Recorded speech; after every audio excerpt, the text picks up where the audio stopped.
Hello and welcome back to the Wasteland, everybody. Welcome back to Fallout 3, where today we're going to be ranking all of the rifles from worst to best, at least in terms of design. This is not going to really be taking into account a whole lot of actual stats for the weapon. It's pretty much not going to be taking into account any of the stats of the weapon, because otherwise this list would look very, very different. If you would like to see a list like that, I can absolutely make one. We're also going to be lumping the shotguns into this, as well as this is going to be ballistic rifles and energy rifles, because there's not a whole lot of rifles in Fallout 3, so even with all of these combined, we have a total of 17. This also isn't going to be going over weapons that have the same exact model, so there's not going to be multiples of like the hunting rifle, the Chinese assault rifle, things like that. So let's just hop right into this with my number 17 pick. This is the railway rifle. The railway rifle is the only one of these weapons that is a character-made weapon, so you will need to have a schematic in order to make this. And this weapon is kind of weird. This weapon actually takes quite a lot of stuff, and you make a giant pneumatic rifle that can shoot out railway spikes from it, which sounds really cool, and it is pretty cool. It has a choo-choo sound effect whenever you do shoot it, so that's fantastic. I actually do really like that a lot. The railway rifle, though, looks very awkward to me in terms of how you would actually use it, how you would build it, if it would even work. I kind of doubt that it would. It is a cool idea, and I do really like these homemade weapons. I think this is one of the cooler weapons that we've gotten in the Fallout series that kind of has this, where it definitely has more, I guess, steampunk vibes.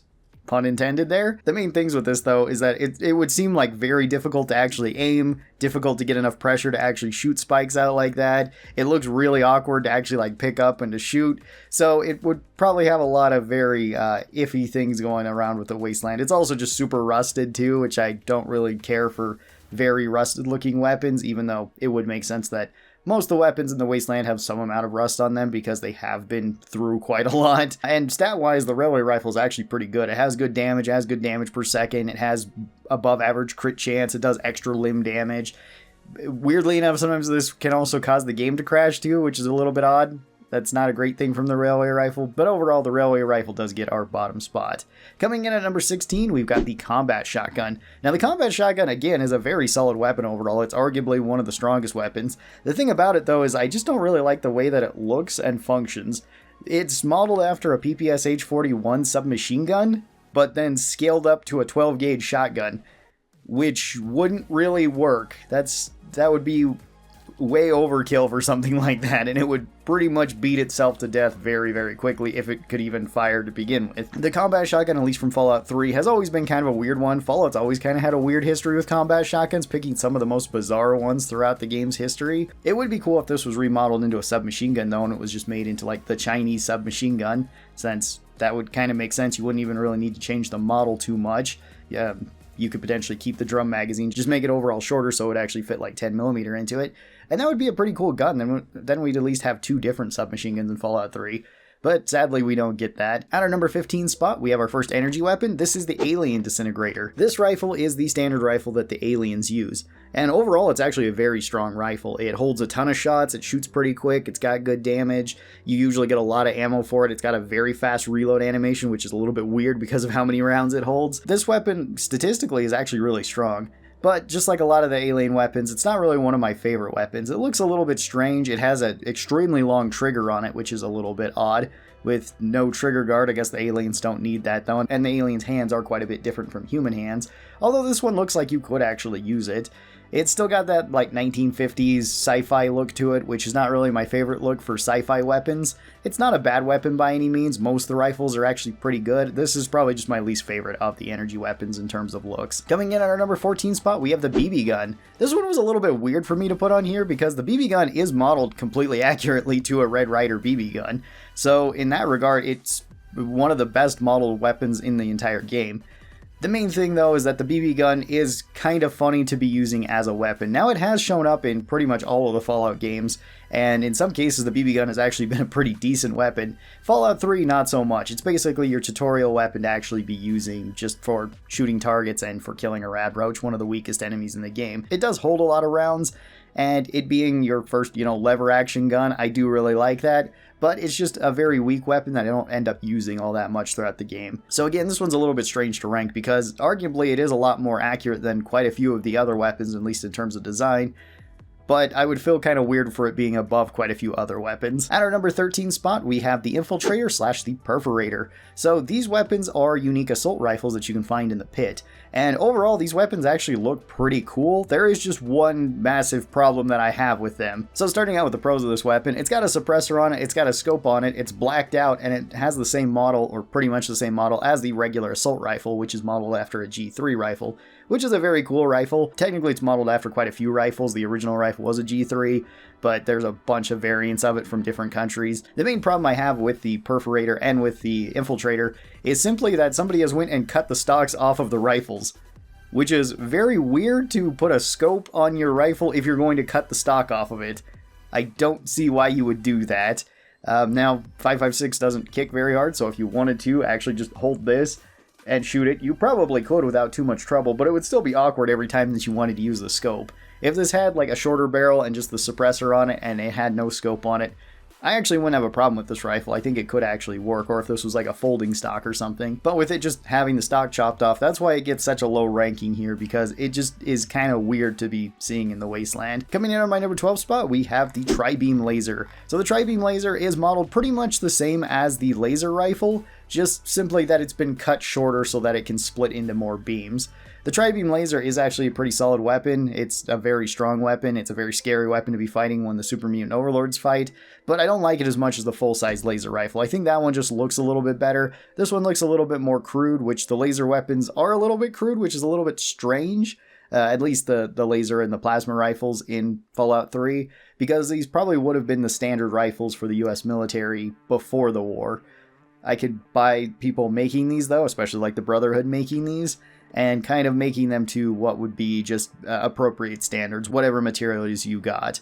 But it does seem a little bit strange for this one because it is kind of just pieced together. At number 11, we've got the plasma rifle. This one is another kind of pieced together weapon, although I do like the look of the plasma rifle overall. I think it fits the theme really well, and plasma was supposed to be a more later adoption than laser weapons to the military overall, so it kind of makes sense that these would look a little bit more crude and more prototype-like than something like the laser rifles do. For that, I think it's perfectly fine. This weapon fits the sci-fi theme really well. It's actually a very solid weapon in the game, especially if you want to rush and get the unique one right away. Unique one doesn't really look any different than the regular plasma rifle.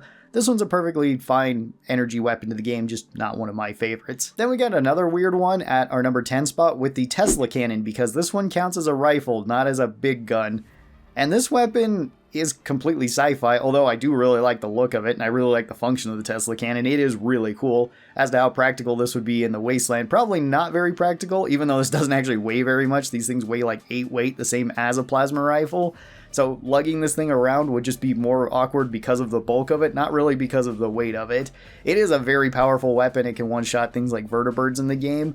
This one was just very strange for me, so I kind of put it in the middle of the list because it is a really cool weapon, but I wouldn't really consider it like a rifle. I would more be comfortable saying that this is a big gun, and it would probably score higher amongst the other big guns there. It's very practical, it's very useful. There isn't a whole lot of them in the game, and you're not getting them until the very end game, but they are still a really cool weapon overall, so that's why they're here. At number 9, we got a fan favorite with the Chinese Assault Rifle. Now, the Chinese Assault Rifle is modeled off of an AK, or several variants of an AK, and it's really cool to get an AK back in the Fallout games. I don't know why we don't have these in every single Fallout game. It would have been cool to get one of these in New Vegas, although technically the AR-15 also makes a whole lot of sense being in New Vegas. The Chinese Assault Rifle is a pretty cool weapon, and it's a very strong early game weapon. There's just kind of one thing that's always kind of weirded me out about this gun, and it's the fact that the foregrip is not really an AK foregrip, it's like an RPD foregrip, which is unique to just kind of that weapon. But, I mean, it wouldn't be impossible to mount something like that on the AK if you really like that foregrip. There's just something about this gun that's a little bit strange to me, and I don't really like it as much as the standard assault rifle, at least in terms of looks. It is arguably better in terms of stats because it has higher damage, higher DPS, and the unique variant of this is really good, although very obscure to actually get. Coming in at number 8, we've got the hunting rifle. The hunting rifle is a classic of Fallout. It's been in every single Fallout game, and I feel like you would kind of need to have something like this in a sci-fi setting where you have a simple bolt-action rifle that the majority of people could use, because that would probably be one of the most common weapons that you would actually see out in a post-apocalyptic wasteland. Bolt-action rifles are incredibly reliable. They come in a variety of calibers, although it is really strange that this one is in 32 caliber, the same as the 32 pistol. It's just weird that they share that. Now, this isn't unusual for the rifle itself, because this has happened in other games, like in Fallout Tactics. The hunting rifle was just in 7.6.2. And that was never really said as to what 7.6.2 exactly was, because it went to the rifle, the sniper rifle, the AK, the M249 saw, so it was just kind of a blanket statement of it's 30 caliber for everything, which would be perfectly fine. And the hunting rifle has changed calibers quite a bit throughout the games, where in the original one it was in like 5.56, and then all the way into like Fallout 4 it could be all the way up to like a 50 caliber. This is kind of pieced together. It's not really a good looking rifle, but I think it fits the theme of the game very, very well, and it fits the tone of really any of the Fallout games. You would likely be able to see bolt-action rifles like this all around the wasteland. I do wish that this one kind of had sights, though. The one in Fallout 3 does not have any sights on it, so you're kind of firing blind and just shooting over the top of the barrel, hopefully hitting something. So you're probably not going to be using this at super long range. Coming in at number 7, we've got another Wasteland classic. This is the double barrel shotgun, the full-sized one. And this one is the most normal looking shotgun in the game. It is just a simple full-size double barrel shotgun. It is very powerful in the game. It does really high damage. It's insanely strong if you hit a sneak crit with this. There's something that's a little bit weird about this, and that's that every time that you shoot the double barrel shotgun, you are forced to fire out both barrels. Now, with a regular full-size double barrel shotgun, I don't know of any that would kind of force you to do this. I imagine you could make one that could do this, but usually you'd be able to fire out one barrel than the other, similar to what you can do with the sawed-off shotgun. And that would probably make this one a little bit better overall in the game if you could actually do that, because then if you miss, you're not potentially wasting 2 shotgun shells, you're just wasting the 1. Now, you do only have the 2 shotgun shells, which does make it so this one is a little bit limiting, but, I mean, that's the downside of a double barrel. Something like this would probably be another very common weapon that you would see in the Wasteland. Something like a double barrel or a single shot shotgun would be by far the easiest weapons to actually piece together yourself. There's not a whole lot of moving parts, they're not very difficult to make, and luckily you don't need things like rifled barrels for shotguns, at least if you're shooting standard buckshot out of them. Coming in at number 6, we've got the laser rifle. Now, the laser rifle itself, I think, looks fantastic in the game. It fits the sci-fi setting really, really well. It's well modeled, even though, again, it is kind of prototype-like in terms of the things that you see on it, especially with the exposed magazine that you can pull out, or just, I guess, the cells that you can pull out and put new in. You might want to put something over that, so if you drop it, it doesn't break the gun, which would be bad. It's also got the weird long grip thing on it, especially underneath the barrel. I don't know why you would need that on the laser rifle either, but I don't think it hurts the laser rifle at all.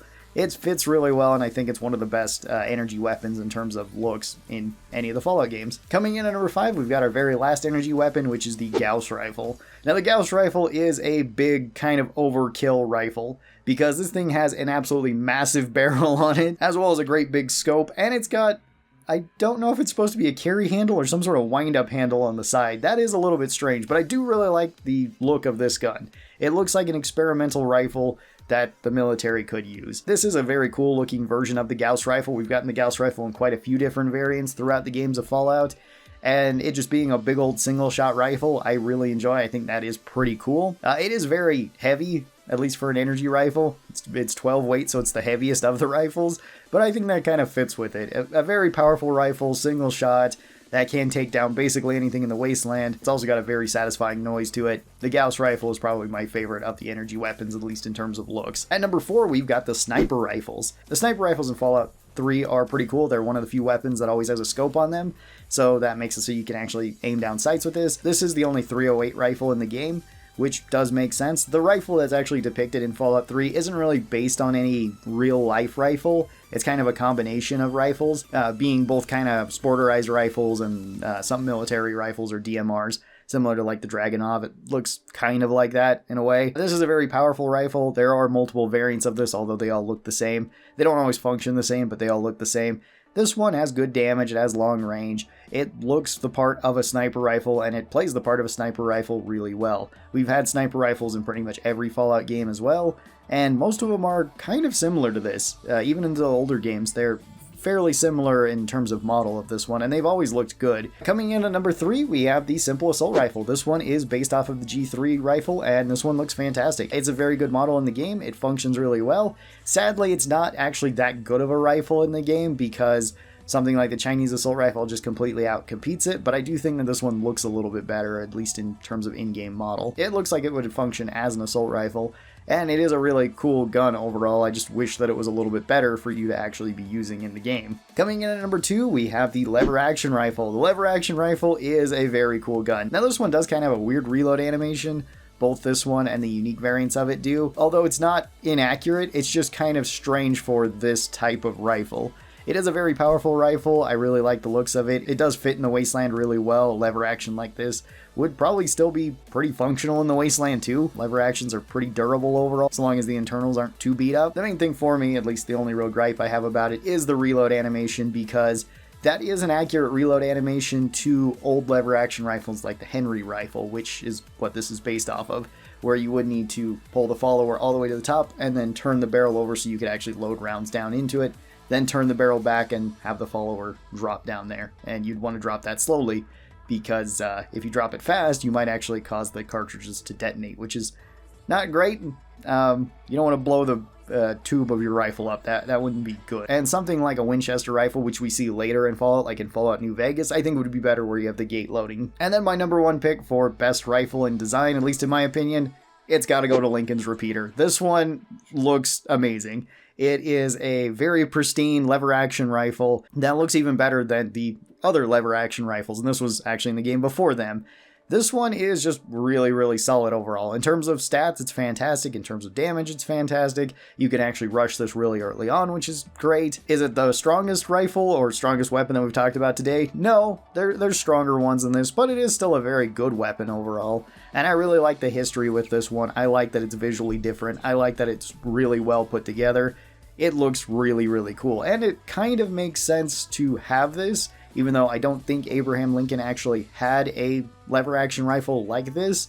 I could be wrong about that. This would probably also be based off of the Henry rifle, because that was actually made during the American Civil War, and some people did use it, although it was never officially adopted by anybody, at least to my knowledge. Maybe other countries did at some point in time, but they were used in the American Civil War.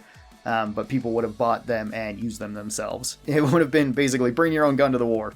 That would have been the situation, and these would have been fairly expensive and kind of complicated rifles, at least for the time, so they may not have functioned always the best given the other technology that we had at the time. Either way, it fits really well. I love the rifle overall. Looks fantastic and is probably my favorite rifle in Fallout 3 overall, at least from a visual standpoint. Tell me what your favorites are in Fallout 3. I'd really love to hear that. I hope you guys enjoyed this video, and I'll talk to you guys next time. Bye-bye, everybody!